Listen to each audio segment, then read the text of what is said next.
오늘 우리에게 주시는 하나님의 말씀은 디모데전서 2장 8절에서 13절까지입니다. 내가 전하는 복음대로 다윗의 자손으로 나시고 죽은 사람 가운데서 살아나신 예수 그리스도를 기억하십시오. 나는 이 복음 때문에 고난을 당하며 죄수처럼 매여 있으나 하나님의 말씀은 매여 있지 않습니다. 그러므로 나는 하나님께서 택하여 주신 사람들을 위하여 모든 것을 참고 있습니다.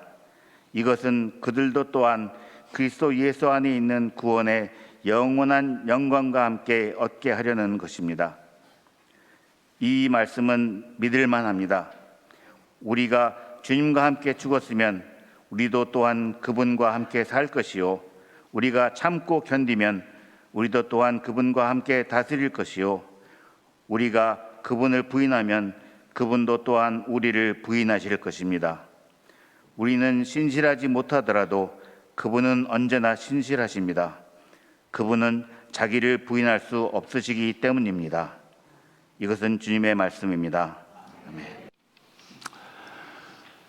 만일 누군가가 여러분에게 지금 당신의 믿음의 상태는 어떻습니까? 라고 물으면 여러분은 어떻게 답하시겠습니까? 아마 10사람이면 10사람 모두 답은 다른 답을 할 겁니다. 거듭남의 기쁨으로 충만한 분들도 계시지요. 시뻘건 불길을 치솟으며 타오르는 장작불과 같습니다. 숯불 같은 믿음도 있을 것입니다. 겉으로는 별로 드러나지 않아도 마음속으로는 기쁨과 열정을 담고 삽니다. 젖은 장작처럼 오래 믿었지만 도무지 불이 붙지 않는 것 같은 그런 답답함을 가지고 있는 분들도 계시고요. 한때 뜨겁게 탔지만 지금은 식어버린 숯검댕이와 같은 그런 느낌을 갖고 있는 분도 있을 것입니다. 그런데 지금으로부터 한 2, 3년 지나서 다시 동일한 질문을 드리면 많은 분들이 지금과는 다른 답을 하실 것입니다. 지금 활활 타는 장작 같은 그런 믿음의 사람이 그때는 숯불과 같이 되어 있을 수도 있고요, 혹은 숯검댕이처럼 차갑게 식어버릴 수도 있습니다. 지금 숯검댕이와 같은 그런 분들은 다시 활활 불붙어 있을 수도 있지요. 젖은 장작 같았던 그런 분의 믿음에 불이 붙어서 뜨겁게 타오를 수도 있습니다. 믿음은 이렇듯 동일하지 않습니다. 상황에 따라서 강해지기도 하고 약해지기도 하고 또 차오르기도 하고 잦아들기도 합니다. 그런 변화의 원인이 자기 자신에게 있을 수도 있고 혹은 상황에 있을 수도 있습니다. 믿음이 좋은 분들은 자신의 믿음이 늘 한결같기를 원합니다. 늘 활활 타오르는 상태에 있기를 바라지요. 그런 분들은 믿음이 조금 식는 것 같다 혹은 식은 것 같다 싶으면 당황하고 두려워합니다. 하지만 그것은 언제나 있을 수 있는 일입니다. 따라서 믿음의 길에서 완주하기 위해서는 바로 이때 우리의 믿음이 흔들리는 것 같고 식어가는 것 같을 때 조심해야 합니다. 우리의 믿음을 흔드는 요소들은 우리 주변에 널려 있고 우리는 거기에 너무 취약하기 때문입니다. 믿음이 흔들릴 때 그것을 잘 관리하면 도약하는 계기가 되고, 그렇지 못하면 중도에 탈락하는 그런 계기가 되기도 합니다. 지금 우리는 디모데 전서와 후서를 쭉 읽고 있는데요, 이 디모데에게 보낸 2개의 편지에서 사도는 디모데에게 믿음을 흔드는 여러 가지의 요소들을 알려주면서 그런 것들로부터 조심하라고 가르치고 있습니다. 이 2 편지에서 믿음을 흔드는 요소로서 바울 사도는 적어도 4가지를 얘기를 합니다. 첫째는 다른 교리입니다. 다른 교리란 그리스도 예수에 대해서 말은 하는데 사도들로부터 전해진 복음과는 다른 내용을 가리키는 것을 말합니다. 에베소 교회는 다른 복음을 가르치는 사람들이 있었던 것 같은데요. 그들에 대해서 사도가 이렇게 말합니다. 디모데전서에 보면 이런 자들은 혼인을 금하고 어떤 음식물을 먹지 말라고 할 것입니다. 또 디모데 후서에 보면 이렇게도 얘기합니다. 그들은 다른 교리를 가르치는 사람들입니다. 그들은 진리에서 멀리 떠나버렸고 부활은 이미 지나갔다고 말하면서 사람들의 믿음을 뒤엎습니다. 여기 앞에 혼인을 금하고 어떤 음식물을 먹지 말라고는 그런 가르침은 예수 그리스도의 복음을 금욕주의로 왜곡시킨 것입니다. 예수 그리스도의 복음은 절제를 말하지 금욕을 말하지 않습니다. 또 그 다음에 부활은 이미 지나갔다는 가르침은 새하늘과 새 땅에서의 부활을 부정하는 가르침을 말합니다. 현재만을 강조하는 것도 혹은 종말만을 기대하게 하는 것도 복음을 왜곡하는 것입니다. 예수 그리스도의 복음은 성령을 통해 우리에게 주어진 구원의 현실을 누리면서 그것이 완성될 새하늘과 새 땅을 바라보고 사는 것입니다. 둘째로 사도는 속된 잡담을 경계합니다. 이거 속된 잡담에 대해서는 지난주에도 말씀을 드렸습니다마는 세속적이고 신앙과 상관없는 무의미한 이야기들을 가리킵니다. 디모데 후서 2장 16절에 보면 속된 잡담을 피하십시오. 그것이 사람을 더욱더 경건하지 아니함에 빠지게 합니다. 그들의 말은 암처럼 번져나갈 것입니다. 그들 가운데는 후메네오와 빌레도가 있습니다. 속된 잡담은 다른 사람에 대한 험담, 성적인 농담, 혹은 연예인들 이야기, 이런 쓸모없는 이야기들을 가리킵니다. 우리의 타락한 마음은 이상하게도 그런 것들을 좋아합니다. 그런 것에 노출되면 노출될수록 더 그런 것을 찾습니다. 그러는 동안에 우리의 마음은 황폐해지고 영혼은 메마릅니다. 그럴 때 우리 믿음은 메말라 죽어버립니다. 셋째로는 반대 이론을 경계합니다. 성경이 믿을 만한 것이 아니라거나 예수님은 실존한 사람이 아니라거나 혹은 예수님의 부활은 꾸며낸 거짓 이야기라든가 하는 식의 반기독교적인 주장을 가리킵니다. 그것에 대해서 사도는 다음과 같이 말합니다. 디모데여, 그대에게 맡긴 것을 잘 지키십시오. 여기 그대에게 맡긴 것은 복음을 말합니다. 복음의 진리를 잘 지키십시오. 속된 잡담을 피하고 거짓 지식의 반대 이론을 물리치십시오. 이 반대 이론을 내세우다가 믿음을 잃은 사람도 더러 있습니다. 여기서 말하는 반대 이론은 복음의 중요한 진리들을 부정하는 그런 이론을 가리킵니다. 사도는 그 반대 이론이 거짓 지식에 근거해 있다고 얘기를 합니다. 그 반대 이론의 밑바닥에 거짓 지식이 있는데 그 거짓 지식을 알지 못하면 이 반대 이론에 너무도 쉽게 넘어가게 된다는 겁니다. 넷째는 고난입니다. 산다는 것은 어떤 면에서는 고생하는 것입니다. 고생 없는 인생은 없습니다. 특별히 우리에게 좋은 일이 일어나기 위해서는 고생은 필수적인 것이지요. 그러나 우리는 고생 없이 살기를 원합니다. 사람들은 신적인 능력을 끌어들여서 고생 없는 삶을 살기를 원합니다. 그래서 종교를 찾지요. 예수 그리스도를 믿는다는 사람들 중에도 절대 다수가 예수 그리스도의 능력을 끌어들여서 고생 없는 삶을 살기를 원합니다. 믿는 이들 가운데 성령께서 역사하는 것은 사실이지만, 그리고 성령께서 우리 가운데서 이런저런 놀라운 일을 행하실 때도 있지만, 그러나 성령께서는 우리가 이 세상에서 겪어야 할 고생을 막지도 그것을 없애지도 않으십니다. 뿐만 아니라 성령께서는 믿는 이들로 하여금 고난의 삶으로 들어가라고 인도하십니다. 고난은 그리스도인의 삶에 있어서 기본값입니다. 고난을 피하려고 신앙생활하는 사람은 필경 시험을 당하게 되어 있습니다. 그때 우리의 믿음은 뿌리채 흔들리는 것이지요. 바울 사도가 디모데 후서를 쓸 때 디모데의 믿음이 흔들리고 있었는데요, 그 이유는 여기 4가지 중에 마지막 고난이었습니다.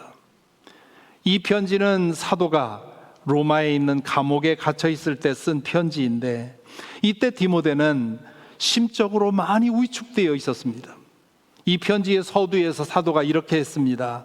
그러므로 그대는 우리 주님에 대하여 증언하는 일이나 주님을 위하여 갇힌 몸이 된 나를 부끄러워하지 말고 하나님의 능력을 힘입어 복음을 위하여 고난을 함께 겪으십시오.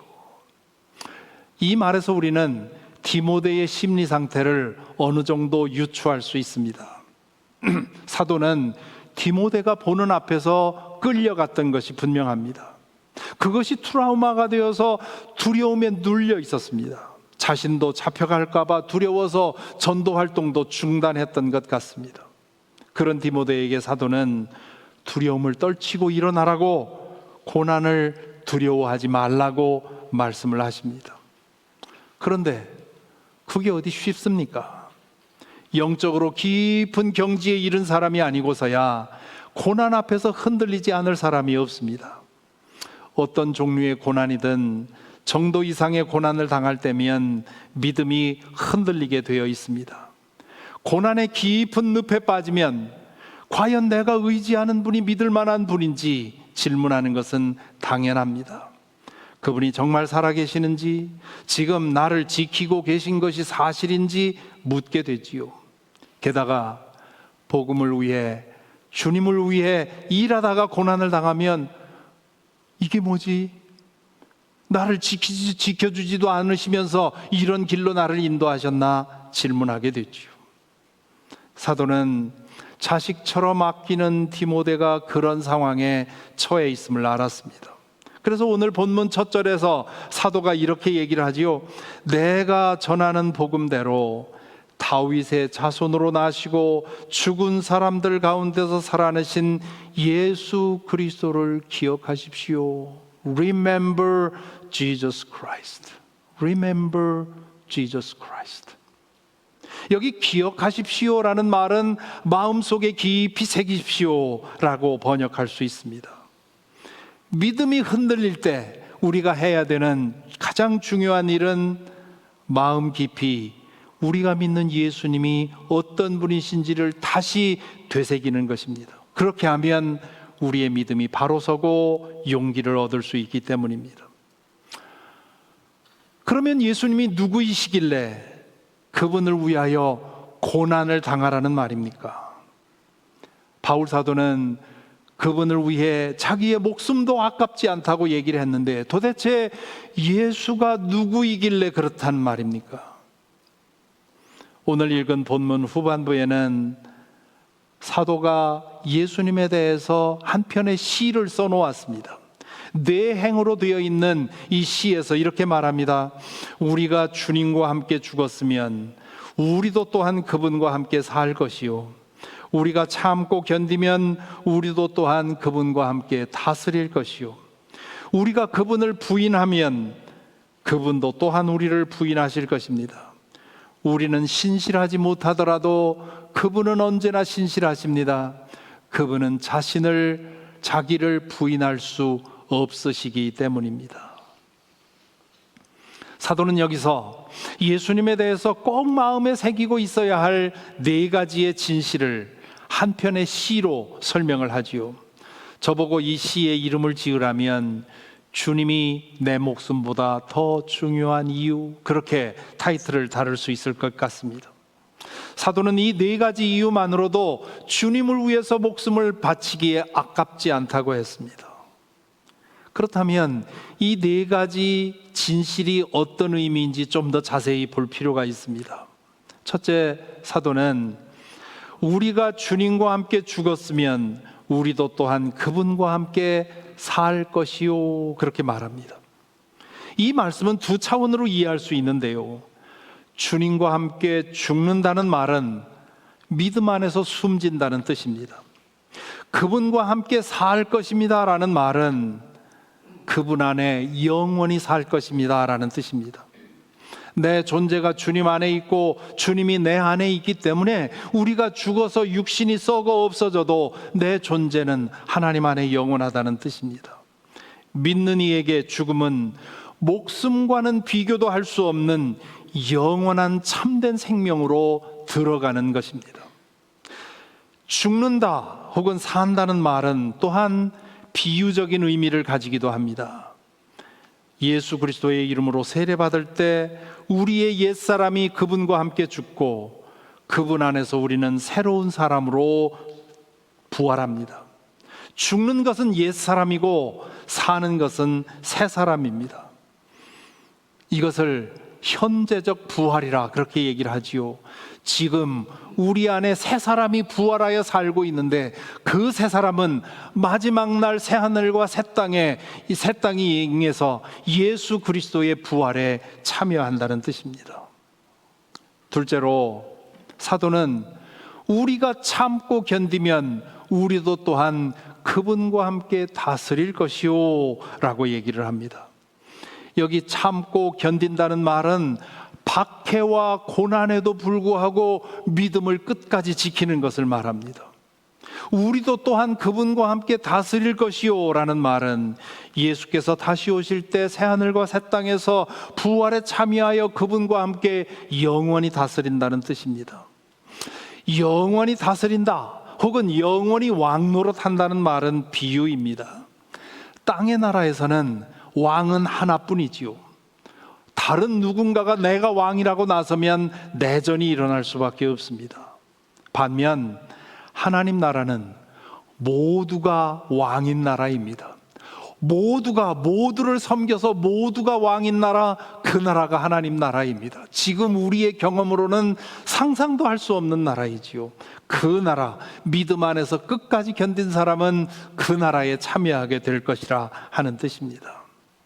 셋째로 사도는 우리가 그분을 부인하면 그분도 또한 우리를 부인하실 것입니다 라고 말합니다. 이 말은 예수님께서 제자들에게 하신 말씀을 기억하게 만듭니다. 마태복음 10장에 보면 이렇게 말씀하시지요. 누구든지 사람들 앞에서 나를 시인하면 나도 하늘에 계신 내 아버지 앞에서 그 사람을 시인할 것이다. 그러나 누구든지 사람들 앞에서 나를 부인하면 나도 하늘에 계신 내 아버지 앞에서 그 사람을 부인할 것이다. 이 말씀을 기억한다면 박해당할 때 자신의 목숨을 부지하기 위해서 믿음을 부정하지 않게 되겠지요. 넷째로 바울 사도는 우리는 신실하지 못하더라도 그분은 신실하십니다. 그렇게 얘기를 하십니다. 앞에서 부인한다는 말은 의지적으로 선택하는 것을 말하고요. 네 번째, 신실하지 못한 것은 우리의 연약함 때문에 일어나는 일입니다. 우리는 때로 넘어질 수 있습니다. 디모데처럼 두려움과 수치심으로 주눅들 수 있습니다. 큰 고난 앞에서 흔들릴 수 있고요. 반대 이론에 솔깃해서 의문을 가질 수 있습니다. 주님은 우리의 연약함을 잘 아시기에 그 모든 것을 이해하시고 그럼에도 불구하고 신실함으로 우리와 함께 해주십니다. 사도는 그것을 알기 때문에 자기가 예수님의 기준에 미치지 못할 때에도 그분이 신실하심을 믿고 그분을 의지했던 것입니다. 설교의 왕자라고 불렸던 19세기 유명한 설교자 찰스 스펄전은 성령으로 충만한 사람이고 수많은 사람을 그리스도 앞으로 인도한 사람인데 그는 또한 우울증 환자였습니다. 믿는 사람들은 대개 믿음이 좋으면 우울증 같은 정신병은 안 걸린다고 생각하는데요. 어림도 없습니다. 지난 2000년 기독교 역사의 위대한 인물들 중에 우울증을 겪은 사람 많습니다. 이 찰스 스펄전도 그런 사람인데요. 깊은 우울증의 늪에서 믿음이 흔들리는 경험을 여러 차례 한 후에 찰스 스펄전이 이런 말을 합니다. 내 믿음이 흔들릴 때 내가 설 수 있었던 것은 내가 주님을 붙잡았기 때문이 아니라 주님이 나를 붙잡아 주셨기 때문이다. 원고에 없는 얘기인데요, 저희 어머니가 정말 훌륭한, 정말 뜨거운 믿음의 사람이셨는데 나중에 치매에 걸리셔서 7년 동안 텅 빈 상태로 사셨어요. 처음에 그 모습을 보면서 어머니의 그 신앙은 다 어디 갔나?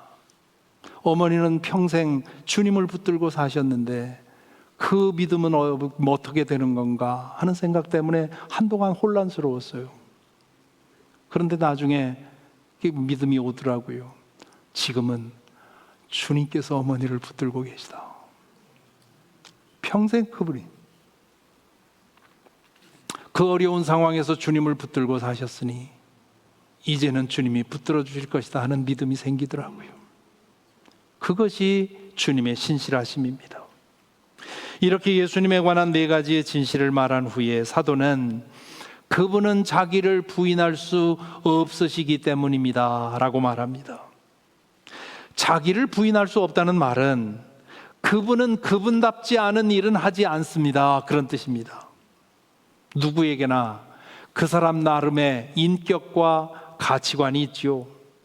어려운 말로 하면 이터스, 그렇게 말합니다. 인격 형성이 잘 된 사람은 대개의 경우 그 사람 나름의 가치관과 인격을 따라서 행동합니다. 그런데요, 아무리 인격을 잘 수양한 사람도 내내 항상 자기 같은 사람은 없습니다. 때로 그 사람답지 않은 말과 행동을 할 때도 있는 겁니다. 그럴 때 우리는 충격을 받죠. 그 사람이 어떻게 그럴 수가 있어? 내가 알던 그 사람 맞아? 그것이 자기를 부인하는 겁니다. 사람은 누구나 그럴 수 있습니다. 그럴 수 없는 사람, 그럴 리 없는 사람은 존재하지 않습니다. 그래서 사람은 믿음의 대상이 아니라 사랑의 대상이라고 하는 것 아닙니까? 저 사람은 틀림없이 그럴 리가 없는 사람이라고 믿으면 필경 그 사람에게 배신당합니다. 그 사람이 나빠서가 아니라 연약하기 때문입니다.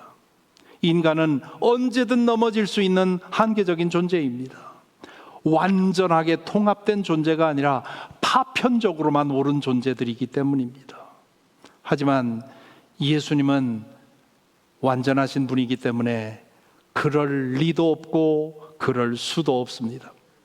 그분은 진실하지 않을 수 없고요, 사랑하지 않을 수 없고요, 거룩하지 않을 수 없고요, 신실하지 않을 수 없습니다. 그분은 언제나 그분답게 행동하십니다. 복음서를 읽고 공부하다 보면 때로 예수님답지 않은 말과 행동을 하실 때가 있어요. 그런데 알고 보면 그때조차도 예수님은 그분답게 행동하신 것입니다. 전능하신 하나님으로서 예수님이 하실 수 없는 게 딱 하나 있는데 그건 그분답지 않게 사는 것입니다. 예수 그리스도가 이런 분임을 알고 있고 믿고 있었기 때문에 사도는 그분을 위해 자신의 모든 것을 내어드릴 수 있었고 그분을 위해 목숨까지 드릴 수 있었습니다. 그래서 사도는 디모데에게 예수님이 어떤 분이신지를 알고 그것을 잊지 않는 한 우리의 믿음의 여정에서 지나야 할 영혼의 어두운 밤을 통과해서 마지막까지 완주할 수 있다고 말하는 것입니다. 여러분 중에는 지금 디모데처럼 고난에 처하여 믿음이 흔들리는 분이 계실지 모르겠습니다.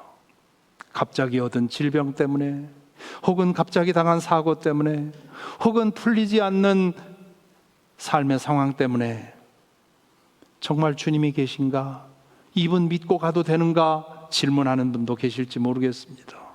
특별히 주님을 위해서 일하다가 어려움을 당하면 그럴 수 있습니다.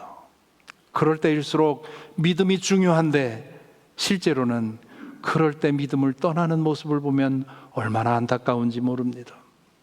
어떤 분들은 다른 교리에 노출되어서 흔들리는 분도 계실지 모르겠습니다. 불행하게도 우리가 사는 지역에도 다른 교리를 전하는 사이비 종파 사람들이 적지 않습니다. 그들은 주로 믿는 사람들을 먹잇감으로 삼습니다. 여러 가지 방법으로 믿는 이들의 믿음을 흔들어 놓고 넘어뜨리려고 하죠.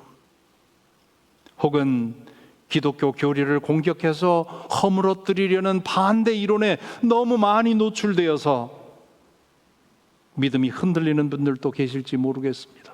요즘 SNS 혹은 유튜브를 통해서 기독교 복음을 공격하고 허무는 그런 영상들이 얼마나 많은지 모릅니다. 그런 것일수록 조회수가 높아요. 그 얘기들을 들어보면 바울 사도가 여기서 말한 대로 거짓 지식에 근거한 그런 주장인데, 그걸 알지 못하면 솔깃해서 넘어가는 겁니다. 아주 조심할 일입니다. 혹은 속된 잡담과 조속한 농담과 가십성 이야기 같은 것에 너무 노출되어서 하나님을 향한 관심과 거룩한 삶에 대한 그 열망이 잠식되고 있는 분들도 계실지 모르겠습니다. 영적 생활에 있어서 가장 중요한 것은 늘 정직하게 자신의 내면을 살피는 것입니다. 하나님을 향한 마음의 상태가 어떤지, 자신의 마음이 영적으로 얼마나 민감한지, 자신의 마음과 뜻이 무엇을 지향하고 있는지 기도 중에 살펴야 합니다. 그럴 때 영적으로 빠질 수 있는 심각한 중병을 예방할 수 있습니다. 자신의 내면을 살피는 중에 내 믿음이 흔들리고 있다, 내 영성이 메마르고 있다, 내 마음이 사막이 되고 있다고 하는 그런 느낌이 들 때 가장 먼저 할 일은 하던 일을 멈추고 주님 앞에 머무는 일입니다. 그리고 예수 그리스도가 어떤 분이신지를 다시 한번 곰곰이 생각하는 것입니다. 믿음이 흔들린다는 말은 우리 마음의 초점이 예수님에게서 멀리 벗어나 있어서 우리가 믿는 그분이 얼마나 놀라운 분인지를 망각하고 있다는 뜻입니다. 오늘 읽은 디모데후서 서두에서 사도는 자신이 복음을 위해 감옥에 갇혀 있으며 결국 순교당할지도 모른다고 하는 그런 상황에 있음을 밝히면서 이렇게 말합니다. 그러므로 나는 이런 고난을 당하면서도 부끄러워하지 않습니다. 나는 내가 믿어온 분을 잘 알고 있고 또 내가 맡은 그것을 그분이 그날까지 지켜주실 수 있음을 확신합니다. 나는 내가 믿어온 그분을 잘 알고 있습니다. 내가 믿음 안에서 받은 그것을 그날까지 그분이 지켜주실 것을 확신합니다. 이 얼마나 강력한 고백입니까? 예수 그리스도, 그분이 어떤 분인지를 잘 알기에 그분을 위해 고난을 당하면서도 부끄러워하지도 두려워하지도 않는다는 뜻입니다. 그분이 모든 것을 회복하시고 완성하실 것을 믿기 때문입니다. 그분을 잃는 것은 모든 것을 잃는 것이고 그분을 얻는 것은 모든 것을 얻는 것임을 믿기 때문입니다. 그래서 사도는 디모데에게, 에베소 교인들에게, 그리고 오늘 우리들에게 말하고 있습니다. 믿음의 여정을 지나다 보면 믿음이 흔들리는 상황을 필경 만나게 되는데, 그때 우리가 믿는 예수 그리스도, 그분이 어떤 분인지, 그분이 무슨 일을 하셨는지, 그분에게 어떤 일이 일어났는지, 그리고 장차 그분이 어떤 일을 하실 것인지 곰곰이 생각해 보라고 권합니다. 그러면 흔들리던 믿음이 바로 서고 우리가 선 길에서 완주할 수 있기 때문입니다. 그래서 이 시간 우리 각자는 우리 스스로에게 물어보아야 하겠습니다. 나는 내가 믿어온 그분을 제대로 알고 있는가? 예수 그리스도 안에서 내가 얻은 것은 무엇이고 미래에 얻을 것은 무엇이든지 제대로 알고 있는가? 그 모든 것이 이 세상에서 내가 가지고 누릴 수 있는 모든 것들의 총량보다도 더 크고 영원하다는 사실을 분명히 믿는가? 이 질문에 대해 바른 답을 가지고 있다면 믿음이 흔들릴 때 잠시 멈추어 마음의 초점을 주님께 맞추면 우리의 흔들리던 믿음이 바로 서게 될 것입니다. 혹시 우리의 믿음의 흔들림이 심하면 더 오래, 더 자주 주님을 바라보아야 합니다. 그렇게 하여 우리의 믿음이 바로잡히면 우리는 이 땅에 살면서 먹을 것과 입을 것으로 만족해 하면서 의와 경건과 믿음과 사랑과 인내와 온유를 추구하면서 믿음의 선한 싸움을 싸워 나갈 수 있습니다. 그럴 때 우리의 삶을 통해 하나님의 영광이 드러나고 예수님의 진리가 빛날 것입니다. 부디 이 믿음이 저와 여러분 우리 모두에게 늘 살아있게 되기를 간절히 기원합니다. 기도하겠습니다. 이 시간 여러분 자신의 믿음을 돌아보시기 바랍니다. 여러분의 믿음은 충분히 견고합니까? 혹시 여러분의 믿음은 다른 교리 때문에, 반대 이론 때문에, 속된 잡담 때문에, 혹은 고난 때문에 흔들리고 있지는 않습니까? 우리 가운데 계신 성령께서 우리의 마음의 눈을 주님에게 둘 수 있도록 인도해 주시기를 기도하십시다. 예수님을 예수님 사이즈로 알게 해달라고, 예수님이 어떤 분이신지를 제대로 알게 해달라고, 그분이 우리에게 이루어 주실 미래가 어떤 것인지를 제대로 알게 해달라고, 그리고 그것을 분명히 믿게 해달라고 우리 기도하십시다. 그리하여 때로 믿음이 흔들릴 때 견고히 서게 하시고 생명의 성에 이르기까지 완주하게 해달라고 기도하십시다. 혹시 여러분은 아닌데 여러분이 아는 분들 중에 믿음이 흔들리고 있는 사람이 기억나십니까? 그 사람을 위해 중보하십시다. 시험을 당하든 환난을 당하든 혹은 상처를 받았든 예수 그리스도를 바라보고 그분 안에서 만족을 얻으면 그 모든 것들은 다 사라집니다.